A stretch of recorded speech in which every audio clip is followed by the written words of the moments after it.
Hi students, we are going to discuss about the emergence of Telangana state. See, as you all are well aware that Telangana is the 29th state formed recently in the year 2014. After a lot of struggles for over a period of 60 years, a separate state called Telangana was carved out of a combined or a united Andhra Pradesh. Let's go into the details. The emergence of Telangana state in 2014 is a result of long drawn struggle. See, it has not yielded just from 1 day or 2 years or 3 years like that. Over a period of 60 years, people struggled. Then only we got the state. It has a history of 60 years of struggle and movements marked by agitations, negotiations, formations, and merger of parties, agreements, and violation of agreements.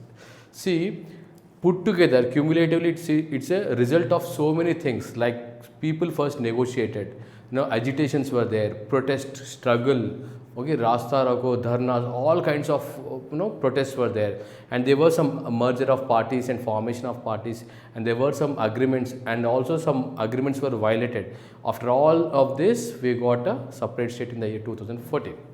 So the Telangana region, marked by trilingual character of Marathi, Kannada and Telugu speaking people, remained as an independent state from 1948 to 1956 in Indian Federation.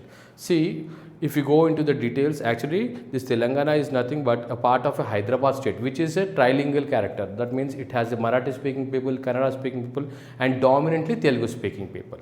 Okay, so when it got this Hyderabad state merged into India, understand, from 1948 to 1956, it was ruled by this Telangana. It was not a part of Indian Federation as such actually, because it was ruled by different people.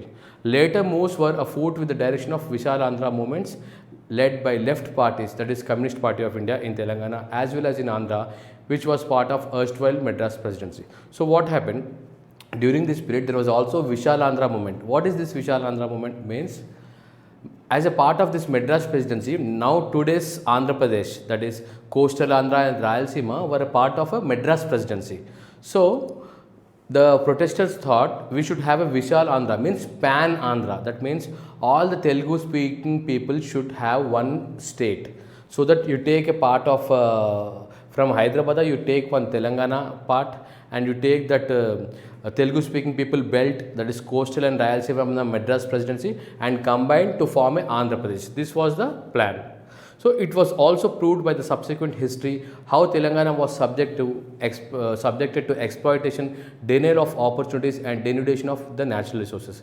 See, later on what happened, this Andhra Pradesh was formed, but this Telangana part was seen as a younger brother but not given enough justice, because they were subjected to exploitation of all kinds. Their resources were denuded and opportunities were denied to the people of Telangana. That led to the movement of Telangana. Next. The Telangana political elite could not match the manipulative skills of the Andhra ruling classes. See, here I want to give little background. Actually, the Telangana political elite, okay, they could not match their skills, especially these manipulative skills, because Andhra people, especially, they were convent educated.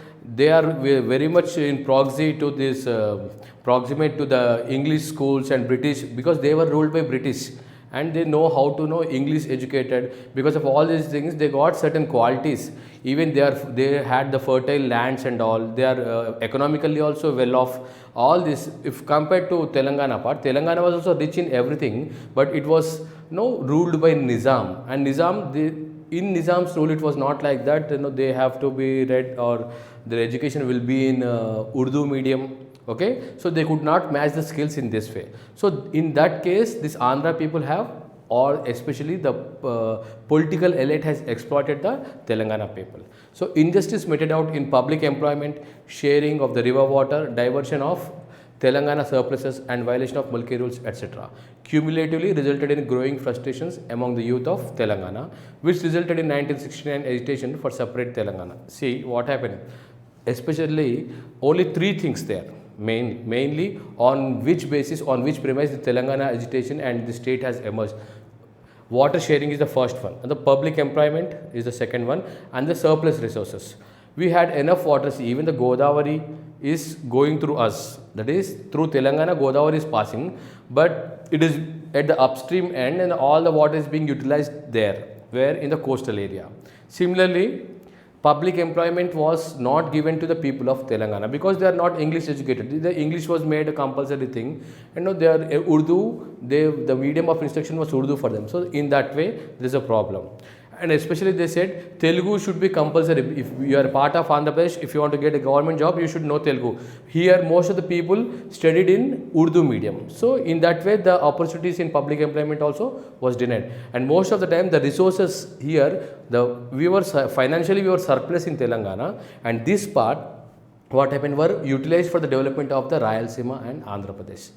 This led to the frustration, in the youth, and this led to the 1969 agitation for separation Telangana. It was this Telangana separate movement has taken in two phases. One is the 1969 one, the other one is the 2001. Okay, so later the demand for separation became a serious and uncompromising issue, resulting in Telangana movement during 2001 and 2014. So it lasted from 2001 to 2014 at a stretch. Let's see the formation of Hyderabad state in 1948.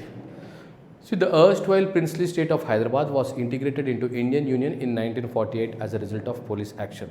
See, over 150 years or so, Hyderabad was ruled by the Nizams.